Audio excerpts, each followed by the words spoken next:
बिस्मिल्लाहिर्रहमानिर्रहीम। Ladies and gentleman, अस्सलाम वालेकुम वरहमतुल्लाहि वबरकातुहू।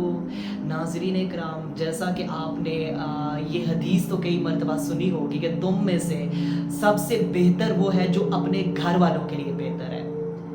अब आप ज़रा इस हदीस को देखिए और अपनी सोसाइटी में आज हम अपनी लाइफ्स का अगर पोस्टमार्टम करते हैं तो आप देखें कि क्या हम इस हदीस के क्राइटेरिया पे पूरा उतर रहे हैं।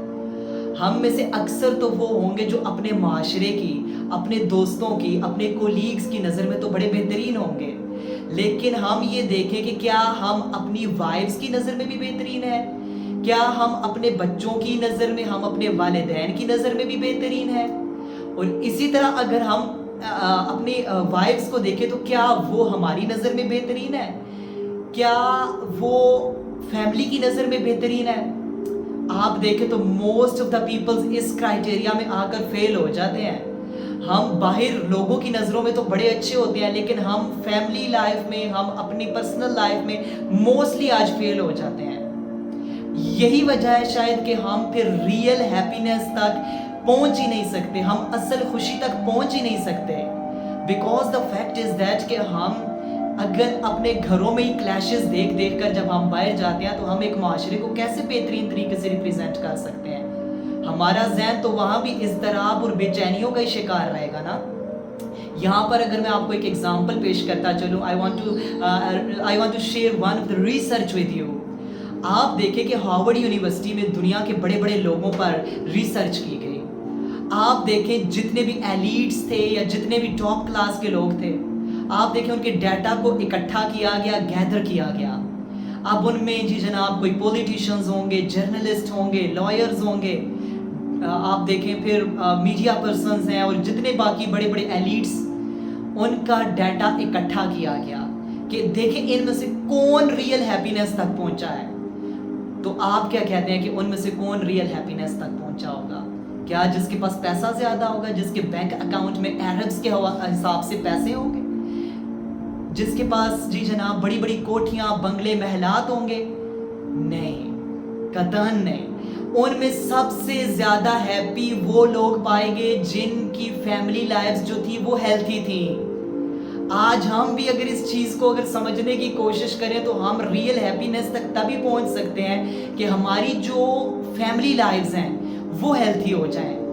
आपको पता है कि अगर आप इस्लाम की भी स्टडी करते हैं तो इस्लाम तो जगह जगह आपकी फैमिली सिस्टम को प्रोटेक्ट करने की कोशिश करता है। इस्लाम तो जगह जगह हस्बैंड वाइफ के हवाले से लॉज को भेजता है। Because the fact is that कि जब मियाँ बीवी, उनके बच्चों की आपस में बॉन्डिंग, आपस में एक बेहतरीन सिस्टम डेवलप नहीं हो सकता तो तब तक वो एक बेहतरीन माशरे को तश्कील नहीं दे सकते। आज आप देखें हम अपने घरों में पेरेंट्स के साथ हमारा कैसी बॉन्डिंग है, हमारे मियाँ बीवी की जो और बच्चों की आपस की कैसी बॉन्डिंग्स हैं।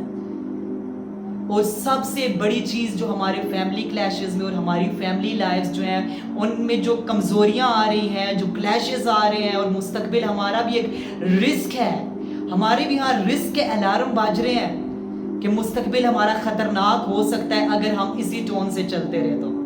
Because the fact is that कि हमारे यहाँ रिश्तों में कुव्वत बर्दाश्त बहुत कम हो गई है। हम एक्सेप्टेंस को तैयार नहीं होते। हम छोटी छोटी बातों को पतंगड़ बनाकर हम रिश्ते नाते तोड़ने पर आ जाते हैं, हम कतई ताल्लुकी पर आ जाते हैं, हम दुश्मनियाँ अपना लेते हैं, हम दूसरों के मुंह नहीं देखना चाहते, हम उनकी खुशी गमी में शामिल नहीं होना चाहते। आज आप देखें अगर अपने मैरिटल इंस्टीट्यूशन को देख लें, जो बुनियाद है फैमिली सिस्टम की, वही वीकनेस का शिकार हो गया। हमारी मैरिटल इंस्टीट्यूशन में वो चार्म, वो तस्कीन, वो सुकून नहीं रहा। आप देखें यहाँ पर भी अगर हम बेस पे ही बात करें तो यहाँ पर भी कुव्वत बर्दाश्त सबसे कम हो गई है। ना हस्बैंड वाइफ की कुछ कोताहियों को, कमियों को बर्दाश्त करने को तैयार है, ना वाइफ हस्बैंड की कमियों को बर्दाश्त करने को तैयार है। छोटी छोटी बातों पे आज हमारी अदालतों में देखें, कोर्ट्स का आप रुख करें ना, छोटी छोटी बातों पर डाइवोर्स के इश्यूज पड़े हुए हैं, खुला लेने ख्वातीन पहुंची हुई हैं, छोटी छोटी चीजों को बड़ा इशू बनाकर, जो कोई इशू ही नहीं थे, जो लीगल इश्यूज ही नहीं थे। आप देखें मिसाल के तौर पे यहाँ तक मैंने केसेस देखे हैं, آپ دیکھیں کہ خواتین یہ شکایت کرتی ہیں میرے ہسبینڈ مجھے کہتے ہیں کہ تم حجاب کرو، لہٰذا میں تو آزاد ہوں، میں حجاب نہیں کرنا چاہتی، اٹس مائی چوائس۔ اچھا میں نے خلا لینی ہے، میں تو ان کے ساتھ رہ ہی نہیں سکتی۔ میرے ہسبینڈ کہتے ہیں کہ اچھا تم فلاں کزن کے ساتھ ہنس ہنس کر بات نہ کیا کرو، مجھے اچھا نہیں لگتا۔ جناب میرے ہسبینڈ تو بڑے ریسٹرکٹیو ہیں، وہ تو مجھ پر شک کرتے ہیں، مجھے شک کی نگاہ سے دیکھتے ہیں، لہٰذا میں تو ان کے ساتھ رہ ہی نہیں سکتی نا۔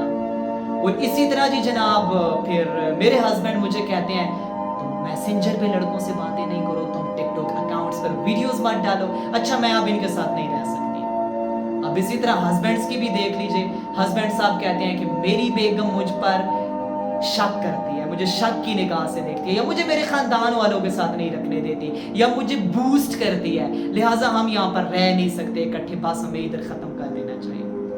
دیکھیں نا کتنے چھوٹے چھوٹے ایشوز کو ہم اتنا بڑا بنا کر اور اپنی میریٹل انسٹیٹیوشن کا بیڑا غرق کر دیتے ہیں، جو اللہ تعالیٰ نے بنایا ہی آپ کی تسکین کے لیے تھا۔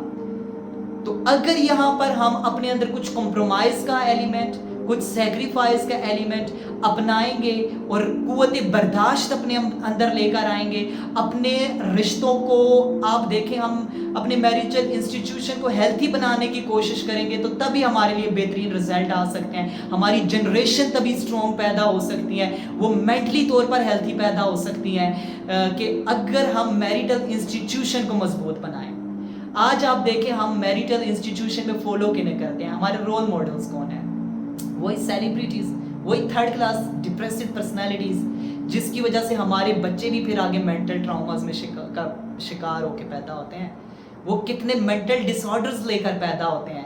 اگر آج ہم ان سیلیبریٹیز سے ہی متاثر ہوتے ہیں تو آج آپ دنیا کے ٹاپ 10 پرسنز کی اسٹڈی کریں جو سب سے امیر ہوں گے، ان میں سے 9 لوگ تو ایسے ہیں جو اپنی فیملیز ہی نہیں بچا سکے، اپنے گھر ہی نہیں بچا سکے، اپنی نسلوں کو، اپنی بیگمات کو ہی نہیں بچا سکے۔ آپ دیکھیں نا ذرا اس پہ۔ اس کے علاوہ پھر آپ باقی اسٹڈی کریں، آپ کے سامنے سارے کا سارا امیج ٹرانسپیرنٹ ہو کر آ جاتا ہے۔ تو بہتر یہ ہے کہ ہم اپنے رول ماڈلز بہتر بنائیں، جن کی میریٹل لائفز بہت ہیلتھی گزری ہیں، اور اس کے لیے سب سے بہترین رول ماڈل پروفٹ محمد علیہ السلام۔